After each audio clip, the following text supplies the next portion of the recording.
Good morning, disciples. I hope you are doing wonderfully.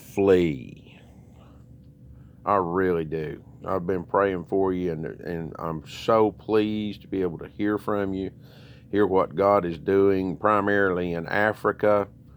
It's just incredible. There are friends of mine that now God is allowing me to disclose a little bit of what you're doing here, and they're just going, wow. But, that's not why we're doing this.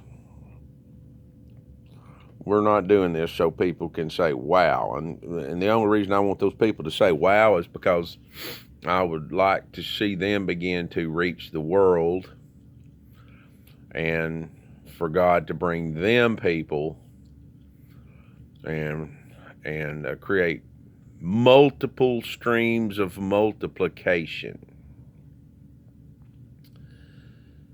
But anyway, that's the approval of man or wowing people is not why we're doing what we're doing. Brother Herb Hodges was as good at staying under the radar, not drawing attention to himself outside of the work of disciple making, as well as anybody I've ever seen. And I'm trying my best to do the same. Heck, I don't even have my real name on the Facebook profile I use, which to me, that's wonderful, okay? That does two things.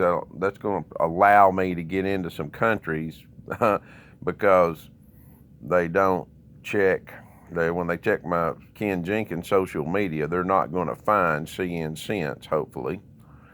And it keeps my name from being elevated at all. And that's because, basically, we're all just poor, wretched, miserable, naked, blind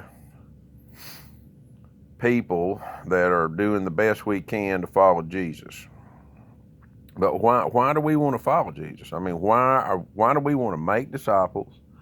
Why do we want to do things God's way? Why do we want to follow Jesus' strategy instead of traditional religion? Why?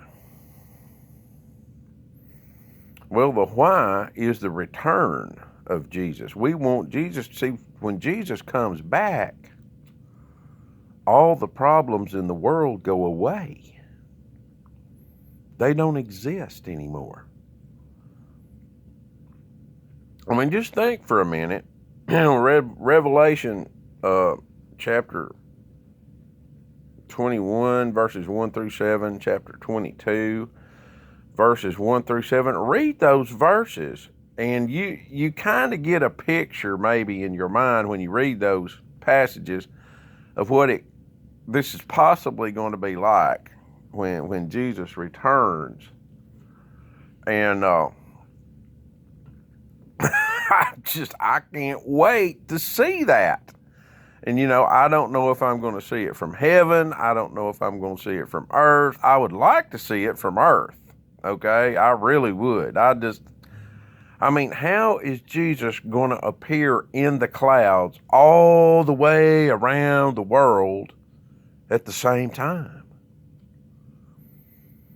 How is the New Jerusalem going to combine with the earth? How are all the buildings and the structures on the earth going to disappear or be burned up just in a flash like that and be replaced with God's structures? I mean, can you imagine what that's going to be like? I mean, and I guess, Jesus, I think, said at one point that God sees us as angels, so we're going to be able to fly around. I guess we'll have wings, we'll fly, and we can transport some kind of way and just kind of get an overview of all of it, hopefully. That's why we're doing what we're doing. And that's why we're doing it Jesus' way instead of religion's way. We're doing it Jesus' way because it's the only way it's going to work. It's not church going and religion and And all those strategies of reaching the world will never succeed. Okay, I'm good enough of a businessman to know that the traditional religion is a hugely inefficient model of trying to accomplish what really needs to be accomplished. It's all about maintaining people. It's not about growing and making disciples and reaching people.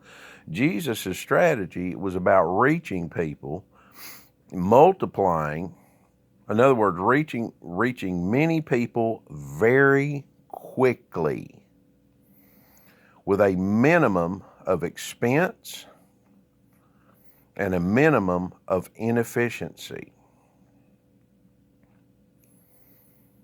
So that's why we're doing things His way, because it's the only way that's going to work.